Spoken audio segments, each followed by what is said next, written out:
What's up, YouTube? You know, we're back with the same idea that I will not be editing my videos. So what you see is what you get, and if I do make a mistake, we are not perfect, and I'm here to set that example. And that's it, you know? So this is the part 2 to the last video I've made about just raising your consciousness. If you watched it, you would remember.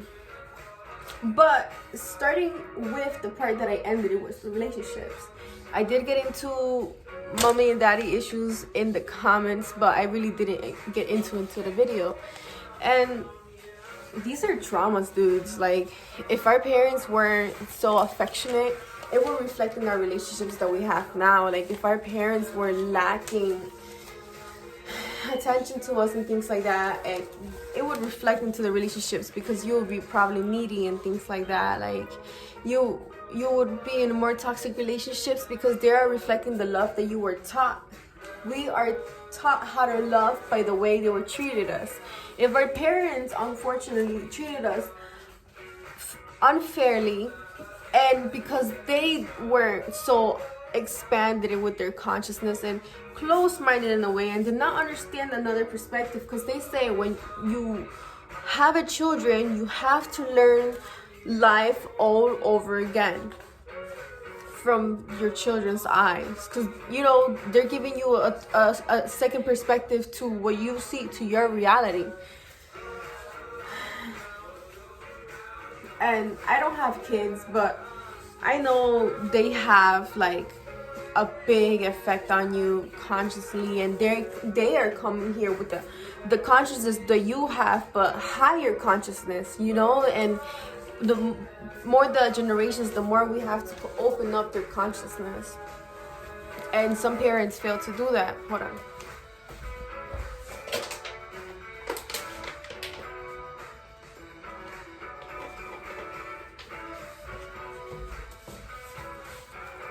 So yeah, and I lived like a very weird childhood, because I mean I had both my parents and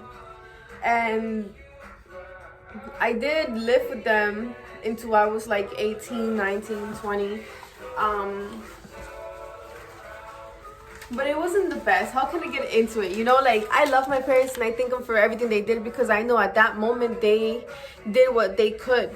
There's no such thing, because I know they did what they could, and they taught me at that level of consciousness that they were at.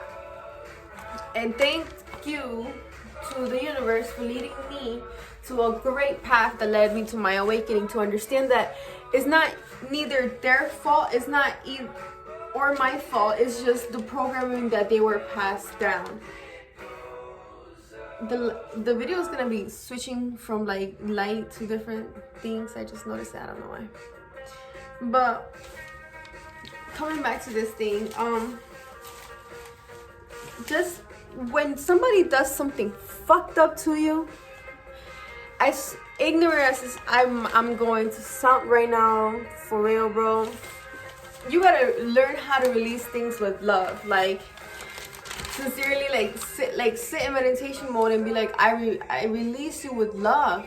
I release you with love, because you know people do fucked up shit because they're really fucked up. You do what the mental state you, okay, so your consciousness, right, your mental state and shit like that, your decisions go accordingly to that. So if you're having impulsive decisions, you are most likely to fuck up, because you're being impulsive. You're not really taking in consideration, you know, you're not in control. So when you're making impulsive decisions, you can definitely fuck up faster. And even our parents did a lot of impulsive decisions and things like that. We don't really know the life they live, only them. This is why they have that perspective. And I just lost my train of thought. Every time I lose my train of thought, I like to be honest with you guys, so you guys don't see like, what is she even talking about? But if you are having a hard time finding love, is because you are having a hard time finding love within yourself. Please find it within yourself, so when it comes to your turn to having a wonderful person with you, someone that's gonna be a great companion to you, a great somebody you just want to be like when you go hug them, and you just want to squish their face and give them a huge kiss. When that person doesn't come and reciprocates the same energy, you know, that spiral of life and shit, if they don't reciprocate the energies, you move on, baby. Because if they're not reciprocating, they are absorbing yours, and this is where you end up in relationships that reflect your traumas from your childhood, when your love tank became empty or wasn't fed correctly. You know, like, can't blame our parents once again, because maybe their love tank wasn't fed correctly, and they had a lot of trouble trying to figure out how to love, how to teach love. My mom, I love my mom so much, and she's a little bit tougher with love, you know, and I'm such a sensitive, like, and she's like, you have to be strong, you know, and I always like took that in consideration. My mom is a very strong person because she was taught like that. Maybe my grandma was tough on her too. This is why my mom showed me that perspective of her love. And my grandma also raised me, so my grandma was a bit really nice with me. She was super nice, and I was a really bad child for whatever reason. I do not recall. After I came to the United States, I don't really remember much of my childhood, but it's because I didn't want to come. But long story short, I met my parents when I was 8 years old, because my parents came to the United States to build up a stable base for us to live here, because obviously in Bolivia the economy is not that great, and it's a third world country, so United States would be the country of freedom, where you can become faster financially stable and reach your dreams. Because anywhere you go, it's not the place, it's you. If you don't change, the place will never change. You can go to many cities, any city you want, name it, boom, you go there. If you don't change yourself, it's still gonna feel like shit. Maybe you're gonna feel euphoria for a little bit, but when you notice it's really you, and no matter what it is, it's you figure out that you need to start within, you know. So that's where you will pick up all your traumas. You would figure it out. And you know, I always say, look up videos on YouTube, you know, how to meditate to figure out my past life, how to figure out how to meditate to reveal my traumas, how to face my traumas, how to ascend from my traumas, how to feel better, how to let go of shame and guilt, how to let go of hatred. Those type of meditations would help you raise your vibration. And also, like I said, put your hands on your heart and really like tell whoever you believe the most, God or whoever, tell them, like, take a deep breath always to clear your mind, so you don't hear them little ass weird voices, and then just tell them, like, yo, like, be honest, however you feel the most comfortable, and be like, I know this person did bad on me, they stabbed my back and they did whatever, but I want to release myself from all this baggage. So I have to release them with love, because if you send them love, they will go away. If you release them with love, you're teaching yourself how to let go with love. And you're pushing it. The vibration of love is so high up that you send them that energy, that you release them, and since you didn't release it with negativity, they'll take it in, and somehow, however that works, but you'll release them, you're cutting that energy connection with them, so you no longer feel the way you felt, like an attachment. So this is why you gotta sit here and really sit here and be like, I release you with love, I release you with love, I release you with love, I have nothing against you, I wish you the best, abundance, because every time that you release somebody, wish them the best. So good karma can also be wished on you, you know how people say, like, if you do something bad, it will come back to you 3 times worse or something like that. It's just a metaphor for karma. don't do what you don't want people to do to you. It doesn't necessarily mean that same person is gonna do the same to you. It could be someone that would put you in the same position that you put that person in, and that would make you feel what you made that person feel. And please don't lie to yourself, because I know you will definitely know that you brought that point of time in that timeline in your past where you remember that you did something like that to somebody. And if you're consciously aware, you will apologize with your heart and send them love and release them, because it's a karma that you just paid for. It's a karma that maybe you will continue paying for it until you really send the love that they deserve. Everybody deserves love. And even if you're trying to push them away with love, you know, like never with anger and remorse, because that sticks to you. It becomes an attachment, toxicity, things that would make you even physically sick. This is why the chakra system exists. So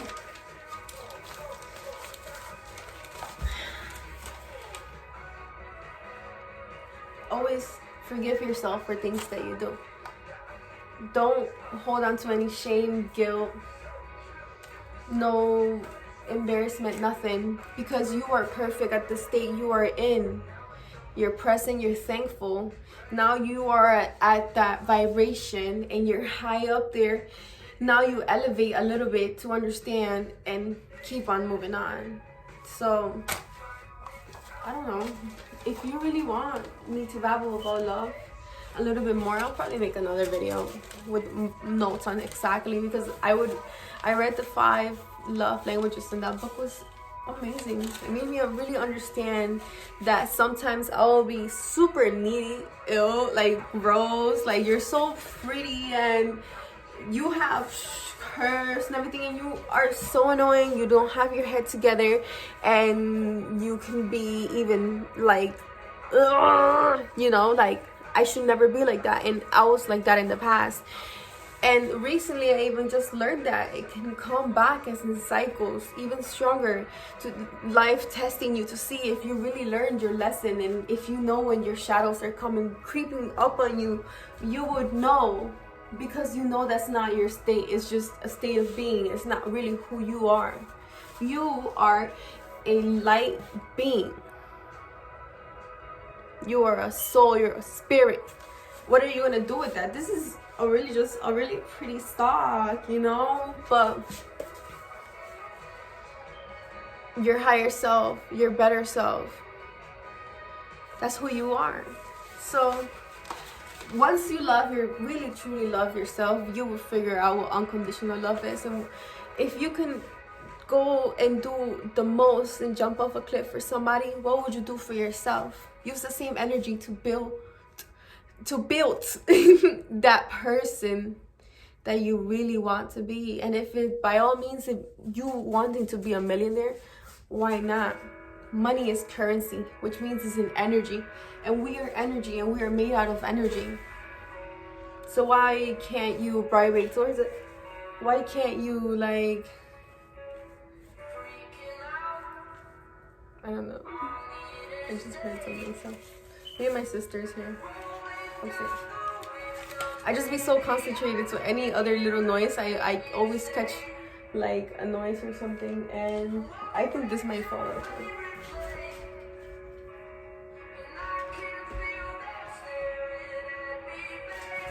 But lately I've been so jumpy, I suck. Like I've been such into this, and it's echoing here, so I'd be so into the video that anything outside of my ears that I'm transmitting all this information, any little noise that I'll catch onto, because I usually do, would probably make me jumpy.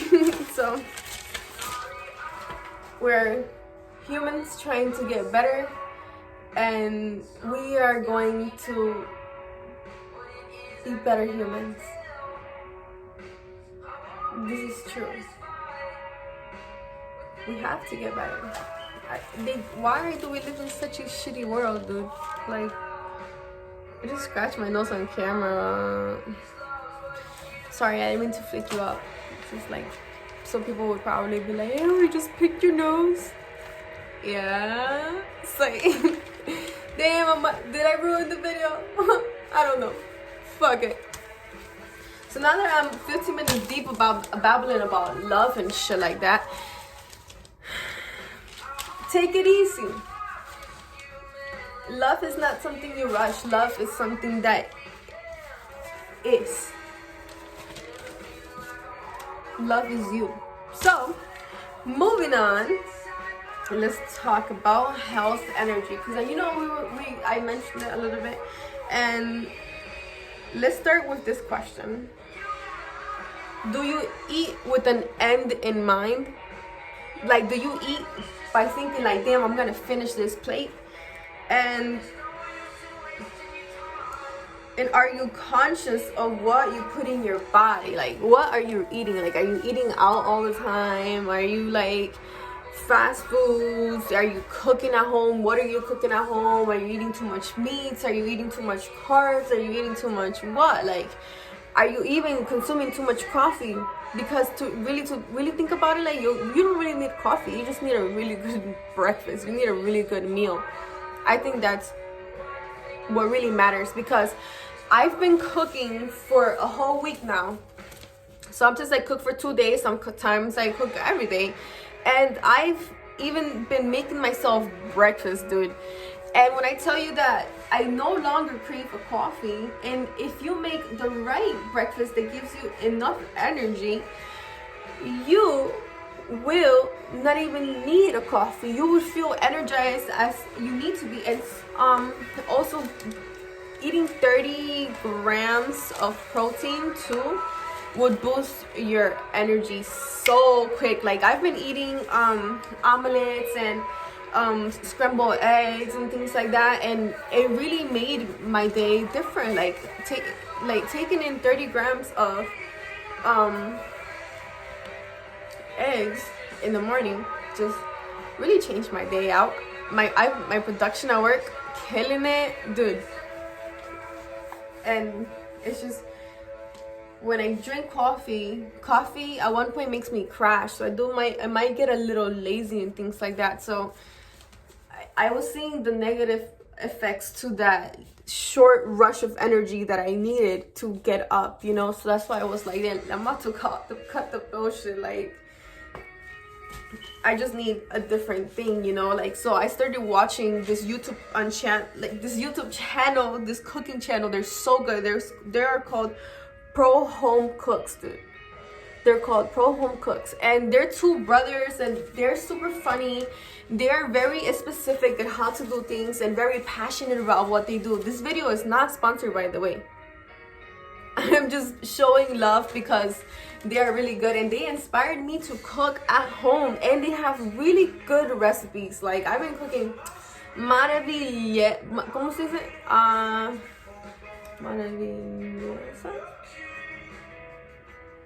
Maravillesas or whatever. I've been cooking amazing things. I've been posting on my Instagram and on my Snapchat. Everybody's commenting, telling me like, damn, Canelita tastes so good. But we already know, chefing it up. When you cook, also, you gotta put passion and love into it. You're gonna eat your own energies, you know, instead of somebody else's rushed at a lunch or something, you know. So I really want you to know the importance of the energies that you eat, because everything is energy, and you are putting it into your body, and it will affect you throughout the day. You do burn everything you eat to get energy. Remember that, scientific.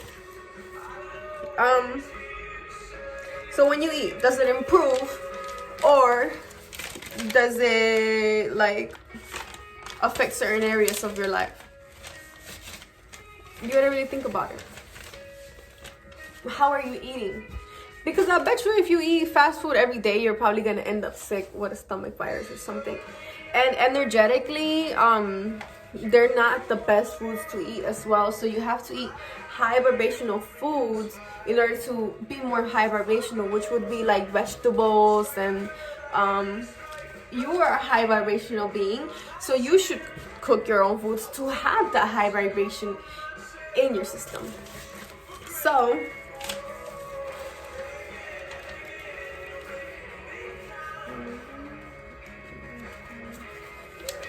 So you're always gonna think about if you want to know if you're doing better, right?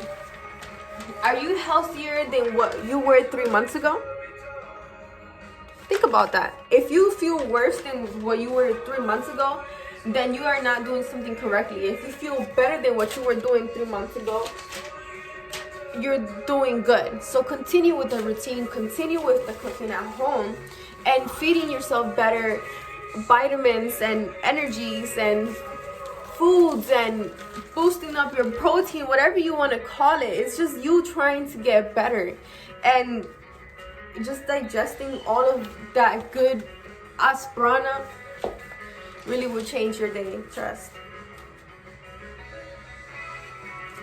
So I just dropped my paper. Give me a quick second.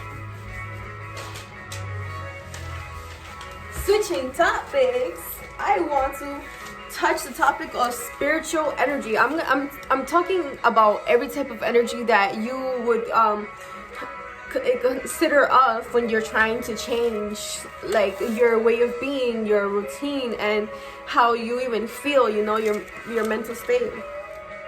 So I have a couple questions. It says, do you have a sense of purpose in your life? Also, have you come to terms with life and dealt... Sorry, I read it wrong. Have you come to terms with life and death and the way you resonate with it? Dude, how do we grieve? Grieving is so hard, dude. Like, losing somebody you truly love, it's heartbreaking. Like, it's nothing even like a relationship. It's not anything. It's an actual energy connection that from a human to human, you let go into the universe to become one with us once again in the spirit realm, etc. Can you imagine how that connection, like, I know a lot of us has experienced grief and death and things like that and has coped with it in many different ways. Some people like turn to drugs, some people turn into alcohol and for negative reasons. And I mean, I feel like substances are here to help us, but they're also here to help us in the way that we want it to do to us. So if you're using substances to numb yourself from what you're actually feeling, you're worsening